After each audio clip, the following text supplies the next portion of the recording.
Salut à tous et bienvenue dans cette nouvelle vidéo. Décor pourri, on est d'accord, mais j'ai mon mec qui est en train de jouer sur l'ordinateur et comme depuis tout à l'heure ça fait que de brailler, je me dis bon, hein, on va faire ça ici le plus loin possible de lui. Donc potentiellement vous entendrez des cris dans cette vidéo, potentiellement ce sera moi qui gueulera contre mon chat qui, je ne sais pas pourquoi, a une passion absolue pour les cartons. Elle adore vider la poubelle le carton dans lequel on met tous nos trucs de carton dedans. Donc voilà. Mais update lecture quand même, je le filme la veille pour le lendemain pour ne pas changer. Ça fait une semaine que je me mets qu'il faut que je le fasse, et bah je tourne pas, donc la veille pour le lendemain. Je suis déjà plus ou moins en pyjama, voilà, pas du tout... Enfin j'avais complètement zappé, puis d'un coup je fais « Oh putain la vidéo de demain !» Voilà. Mais j'ai grand plaisir à vous parler de ces livres. On est sur 3 livres auto-édités, donc j'ai un peu poursuivi le mois dernier où je m'étais un peu foirée sur mes lectures parce que j'avais prévu pour le mois d'août, pour ceux qui ne me suivent pas trop, un mois 100% auto-édition, et comme j'ai quasiment pas lu, bah, j'ai quasiment pas rempli ce que je voulais faire comme objectif en termes de lecture auto-édition. Du coup bah là j'ouvre le mois d'août avec 3 lectures auto-éditées, 2 autrices d'ailleurs, s'il y en a une j'en ai lu 2 d'elles. 2 autrices que j'adore. D'ailleurs, pour l'instant, je n'ai lu que de l'auto-édition ce mois-ci. Puisque là, je suis en train de regarder, mais ma 4e lecture que je vous présenterai dans le prochain update lecture, c'est pareil, c'est l'auto-édition. Bref, on est d'ailleurs à chaque fois dans de la romance. Alors commençons tout de suite avec Love, Sing et Hope. Non, Love, Sing, Hope de Megara Nolan, dans lequel on suit justement Hope, une jeune fille qui vient du fin fond du Minnesota, une jeune femme, hein, devrais-je dire, qui a toujours rêvé de chanter à Broadway et qui va voir peut-être son rêve se réaliser puisque sa meilleure amie vient de lui dégoter une audition pour un spectacle qui en plus est celui un petit peu cher à son cœur puisque c'est celui pour lequel elle avait chanté quand elle était au lycée, donc forcément... Voilà, c'est tout particulier pour elle. Donc Hope saute dans un avion et part à New York. L'occasion pour elle de découvrir que peut-être que la vie dans laquelle elle est enfermée avec son petit copain du lycée, qui dès qu'elle se met à chanter ou à siffloter lui dit de la fermer, de manière un peu plus polie, mais voilà, vous avez compris le concept, peut-être que c'est pas la vie qu'elle mérite. Et que peu importe ce que cette audition va donner, peut-être qu'elle a quelque chose à faire et qu'elle a peut-être un peu sa place à Broadway. Voilà. Dans le même temps, on va suivre Adrian, qui lui de son côté est une star à Broadway. Il a obtenu une récompense hyper éminente dans le domaine de la comédie musicale. Donc il est coté comme gars, c'est pas n'importe qui. Adrian, il pèse un peu dans le game. Et ça fait un certain temps qu'il a pas trop chanté, qu'il fait un peu profil bas, parce qu'il s'est séparé de son ex qui est également une star dans le domaine. Et que il s'en remet pas trop, elle l'a trompé, elle l'a jeté, et voilà, il a beaucoup de mal à se remettre de ça, et du coup depuis, voilà, ça part un peu à volo. Tous les deux vont se rencontrer un peu par hasard dans un bar, puisqu'ils sortent au même endroit le soir, et voilà, va commencer leur histoire commune qui va lier cette double passion, cette passion commune pour la comédie musicale. J'aime beaucoup les comédies musicales, je suis notamment très très fan de Grease, je pense que je vous l'ai peut-être même déjà dit, c'est potentiellement une possibilité. Je suis très très fan des comédies musicales, j'adore... de toute façon, tous les films, à partir du moment où il y a de la danse, où il y a du chant dedans, j'adore, voilà, je suis trop fan. Donc forcément, quand j'ai lu le résumé, quand j'ai vu que ça se passait dans l'univers de la comédie musicale, je me suis dit go. En plus de ça, c'est écrit par Megara Nolan, et vous le savez peut-être un peu maintenant, mais j'aime beaucoup sa plume. C'est le 3e roman d'elle que je lis. Et c'est encore une fois une réussite, et là celui que j'ai lu juste après, c'est pareil, c'était également un roman d'elle, et voilà, ça confirme que j'aime particulièrement sa plume, j'aime cette manière de tisser des histoires, j'aime le fait qu'on soit toujours un peu dans du slow burn quand même, les personnages mettent un certain temps avant d'enfin franchir le pas, et quand ils le franchissent, c'est pour notre plus grand bonheur. Là, l'univers était vraiment très très cool, j'ai particulièrement apprécié le fait d'être dans le monde de la comédie musicale, de côtoyer ce monde-là. J'ai aimé le fait qu'elle ait écrit des chansons pour cette fameuse comédie musicale qui en réalité n'existe pas. Je ne sais plus le nom de la comédie, mais enfin voilà, j'ai vraiment trouvé que c'était vraiment vraiment très très cool. Je trouve que les pages, on les voit pas défiler, c'est vraiment un récit que j'ai adoré faire. Je l'ai terminé d'ailleurs très rapidement, en réalité, c'est un livre que j'ai tenu pendant un long moment au mois d'août, quand j'étais un peu en grosse panne de lecture. Et je l'ai terminé le 1er septembre, mais j'avais même pas lu la moitié. En fait, j'ai passé littéralement ma journée à le bouffer parce que j'adore. Voilà, j'ai vraiment vraiment adoré. Il y a une suite, un tome compagnon avec d'autres personnages que j'ai trop hâte de lire aussi. Je pense qu'il sera dans une de mes piles à lire, peut-être pas d'ici la fin de l'année, mais en tout cas début 2025, c'est certain. Je sais pas encore, parce que j'ai déjà fait la pile à lire d'octobre. D'ailleurs, il faut que je vous filme ça aussi. Je l'ai pas mis dedans, mais peut-être en novembre ou décembre. Je sais pas encore. De toute façon, vous verrez bien, hein, voilà. Mais franchement, une très très belle réussite. En plus de ça, il y a pas... il y a l'univers de la comédie musicale, il y a les personnages qui sont très attachants. J'ai beaucoup aimé Hope, j'ai vraiment aimé cette force de caractère et j'ai aimé la voir en fait se découvrir, se redécouvrir petit à petit. Et nous, bah, on apprenait à connaître une autre Hope. Parce que c'est vrai qu'au début, quand je l'ai découvert, je me suis dit, ah ouais, elle est hyper effacée, sa relation avec son mec, elle est compliquée. Enfin, voilà, dès le début, son mec, il est particulièrement détestable et j'ai l'impression que c'est de pire en pire avec le temps. Alors, est-ce que c'est parce que comme elle s'en détache, notre regard change aussi dessus, je ne sais pas. Adriane de son côté, bah, j'ai aussi beaucoup aimé, j'ai aimé les non-dits qui flottaient parfois entre eux, j'ai aimé chaque instant en fait de cette romance et je vous conseille vivement de la découvrir, c'est disponible sur Amazon et sur le site de Megara normalement aussi je pense. En tout cas sur Amazon, moi je l'avais commandé dessus et voilà. Ensuite, j'ai lu encore un Megara Nolan et celui-ci, je l'attendais avec beaucoup d'impatience puisqu'il s'agit de Fais-moi vibrer, du coup le second volume de sa saga Fais-moi. Le premier c'était Fais-moi t'aimer que j'ai adoré, que je vous conseille vraiment du fond du cœur. Et je crois que j'ai encore plus aimé Fais-moi vibrer.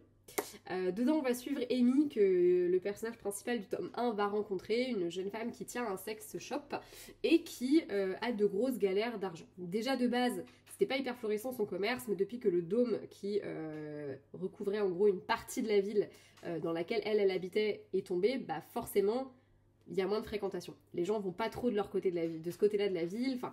Voilà, c'est un peu compliqué pour elle et elle va avoir une opportunité pas déconnante puisqu'un gros producteur de télévision vient la voir. Il est sur le point de produire Mate Me, c'est une émission de télé-réalité qui va permettre à des hommes et des femmes de se rencontrer.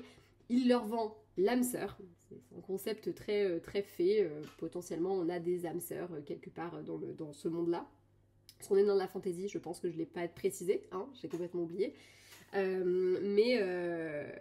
C'est un univers un peu à la Crescent City, pour ceux qui savent, et ceux qui savent pas, bah, lisez Crescent City, à un moment donné, je peux pas faire grand chose pour vous, à ce stade. Je suis désolée, j'en fais peut-être un peu des caisses. Bref, donc on lui propose de participer à cette télé-réalité où en gros le but est de retrouver son âme sœur et à la fin tu choisis si tu pars avec ton âme sœur ou avec le pognon. Voilà en gros un petit peu comment ça va se passer. On va donc suivre Amy et ses potentielles âmes sœurs, etc. dans cette émission de télé. Le concept de l'émission de télévision, vous le savez, je vous l'ai déjà dit plusieurs fois, mais c'est quelque chose que j'aime beaucoup. J'adore quand on va avoir ce concept, quand on va découvrir les personnages au sein d'une télé-réalité.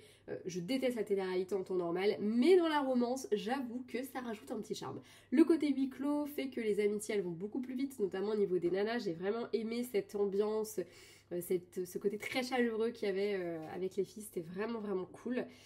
Et j'ai d'autant plus apprécié cette amitié qui a vraiment un sentiment de girl power qui pour moi ressurgit vraiment avec le personnage d'Amy. On a vraiment cette femme qui tient vraiment à son commerce, a vraiment envie de le voir fleurir. Et c'était pour moi hyper important de pouvoir avoir des personnages comme ça. Et qu'elle reste comme ça surtout. Et j'ai aimé le fait qu'elle restait comme ça d'un bout à l'autre. Elle change pas d'avis comme de chemise. La romance, elle...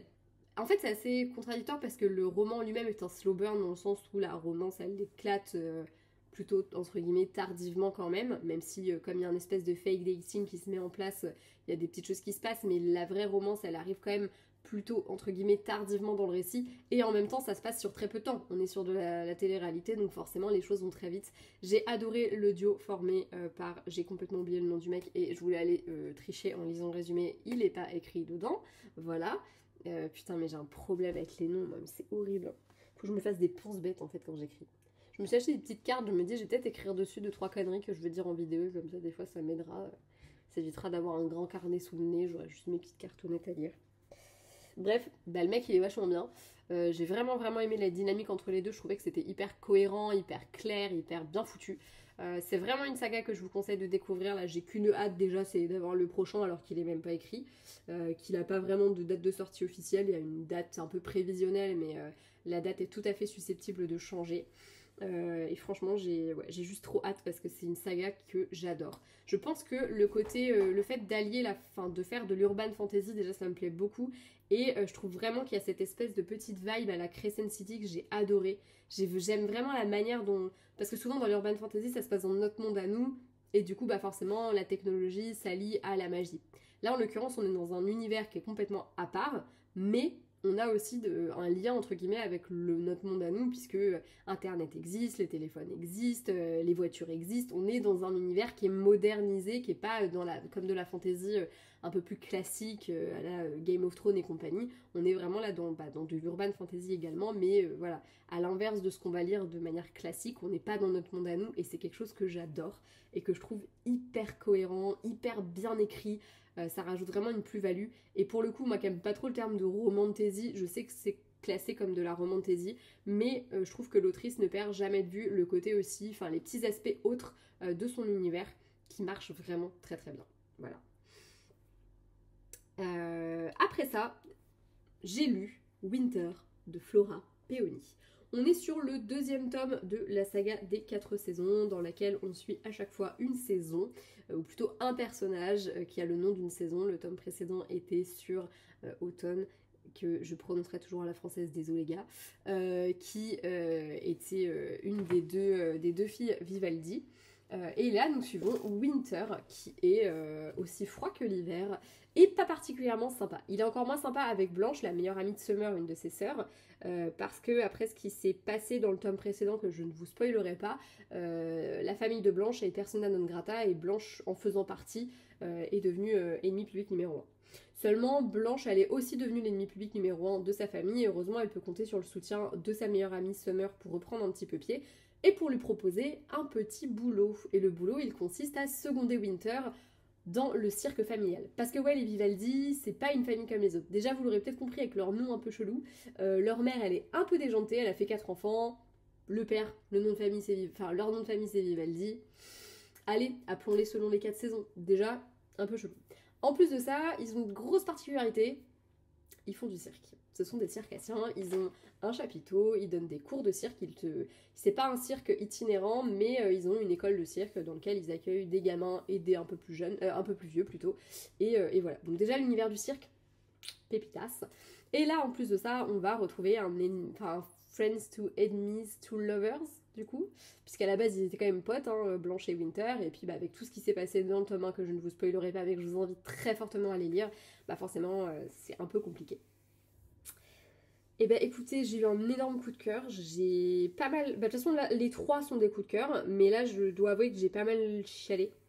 Je me suis beaucoup retrouvée dans le personnage de Blanche parce qu'elle souffre de la même maladie que moi, et d'ailleurs j'ai envoyé un petit message à Flora qui m'a refait chialer parce que j'ai été particulièrement touchée par ce personnage. J'ai été touchée par la manière dont la maladie était décrite. On sent vraiment que l'autrice a pris la peine de réfléchir à ce que c'était vraiment que souffrir d'endométriose. Elle s'est pas contentée de parler d'un aspect plus que d'un autre. Elle a vraiment évoqué le tout dans son entièreté. Et c'était hyper intéressant. J'ai trouvé qu'elle n'avait pas cherché à enjoliver le truc. Et qu'elle avait surtout montré le côté guerrier de Blanche. Sa force derrière une façade plutôt frêle, etc. Et j'ai vraiment aimé le regard de Winter sur elle à partir du moment où il sait qu'elle est malade. J'ai trouvé que c'était vraiment très touchant et... Ouais, ça m'a énormément émue. C'est un livre qui m'a beaucoup, beaucoup, beaucoup émue parce que forcément, quand on est concerné par les sujets traités, c'est toujours particulièrement intense et particulièrement parfois difficile à lire. Mais là, en l'occurrence, c'est plutôt un roman qui, moi, m'a fait du bien. J'ai aimé le lire, j'ai aimé les mots de Flora posés sur ce que je vis. Je me suis beaucoup beaucoup retrouvée dans certaines scènes, dans d'autres un peu moins, mais dans certaines vraiment je me suis dit ah ouais ok c'est bon, je vois ce qu'elle vit. Et notamment je sais qu'il y a une scène où elle est en pleine crise d'endométriose Blanche, et où elle doit donner cours, donc elle assure pendant le cours, et en fait après le cours elle s'effondre parce qu'à un moment donné en fait quand c'est comme ça je pense que notre corps il est sur adrénaline, et que dès que c'est bon. Et moi, ça me l'a fait 1000 fois de serrer les dents au travail, de me dire c'est bon, je vais y arriver. Et puis en fait, quand je rentre chez moi le soir, ça va plus du tout parce que j'ai tout donné toute la journée. Et arrivé le soir, en fait, je suis dans un état lamentable, je peux pas me lever de mon canapé. Enfin, c'est... Et ça m'a beaucoup fait penser. Ouais, franchement, c'était pas mal. C'est vraiment, vraiment pas mal et touchant et émouvant et très proche en même temps de ce que je peux vivre parfois. Donc c'est vrai que c'est particulier comme sentiment. Mais franchement, chapeau, Flora, vraiment. Merci encore, je pense que je te l'ai déjà dit. Sinon, l'histoire en elle-même, parce qu'il n'y a pas que ça, il y a toute la romance qui va du coup se tisser petit à petit entre Winter Et Blanche, bah écoutez, je l'ai adoré, j'ai adoré les rebondissements qu'il y a pu avoir tout au long de l'histoire. J'ai d'ores et déjà hâte de lire Spring, d'ailleurs je crois que je l'ai mis dans ma pile... Ah non, même pas, je croyais que je l'avais mis dans ma pile à lire de octobre. Bah c'est pas grave, ce sera pour novembre. Ouais, c'est bien novembre aussi. Mais en tout cas, voilà, j'adore cette saga, je vous la conseille vraiment du fond du cœur. La plume de Flora, je la découvre complètement avec cette saga. Et je pense que je m'arrêterai pas en si bon chemin. Voilà, je pense qu'une fois que j'aurai lu la saga, je vais continuer à lire cette autrice que j'aime particulièrement. Puis même humainement parlant, c'est quelqu'un avec qui j'ai pu échanger dans le cadre du salon qu'elle organisait à Béné, puisque j'y ai participé. Donc c'était vraiment très très cool, un très bon moment. D'ailleurs, j'ai échangé aussi avec Megara là-bas, puisque j'ai vu aussi Megara là-bas. C'était vraiment des échanges très intéressants avec les deux et c'est pour ça que je suis particulièrement touchée aussi quand je vous présente des livres de personnes que maintenant je connais un peu, même si bon, on s'est croisés, hein, c'est pas non plus, on n'a pas, voilà, on s'est pas taillé une bavette pendant 2h30 non plus, mais quand même. Puis c'est bête, mais le fait d'y avoir été toutes les trois en tant qu'autrice, j'ai un peu l'impression que bon, c'est un peu des collègues quoi. Et du coup, bah, ça me touche encore plus de parler de leurs livres, déjà parce que j'ai vraiment eu des coups de cœur très sincères pour ces 3 romans. Principalement pour Fais-moi vibrer Winter, j'avoue que c'est mes petits chouchous. Donc bah forcément je suis toujours très touchée de parler de ces livres. Je vous les conseille tous les 3, vraiment du fond du cœur. Il y en a un peu pour tous les goûts parce que bah, Love Sing Hope, on est vraiment sur de la romance contemporaine, très sympa, de la new romance assez classique entre guillemets, dans le sens où je pense pas non plus qu'on ait 10 000 romances où on est dans l'univers de la comédie musicale, mais voilà. On a Fais-moi vibrer où on est sur de la romantasy du coup et qui est vraiment très très cool. C'est de la romantasy plus moderne que ce qu'on peut lire parfois, parce que c'est vrai quand on dit romantasy tout de suite on va un peu penser à des trucs que j'ai aucun titre en tête qui me vient évidemment, mais si Le sang et la cendre, ce genre de choses. Là on est vraiment dans une dimension un peu plus moderne et on a Winter qui est peut-être un peu plus dur, même s'il y a des trucs pas faciles dans Love Sing Hope, mais on est sur de la romance contemporaine, mais on va avoir quand même un aspect un peu plus dur parce que les thématiques abordées sont peut-être un peu plus compliquées. Voilà, mais en tout cas, bref, gros coup de cœur, je vous conseille du fond du cœur ces 3 romans. C'était vraiment de super découvertes, j'ai adoré les lire et je vous conseille de les découvrir à 2000%. Ils sont tous dispo sur Amazon. Pour la plupart d'ailleurs, ils sont disponibles dans l'abonnement Kindle, donc n'hésitez pas si c'est un abonnement que vous avez. Voilà. Et sinon, ouais, sans doute les boutiques des filles, je ne sais pas exactement. Je sais que Megara, c'est sûr, j'ai déjà commandé sur sa boutique, donc je sais qu'elle a une boutique en ligne. Flora, je pourrais pas vous le promettre, mais c'est une possibilité aussi. Mais voilà, en tout cas, ils sont tous dispo sur Amazon. Je vous les conseille vivement pour la 1000e fois consécutive. Et je vous fais de très gros bisous, je vous dis à bientôt dans une prochaine vidéo. Et ciao!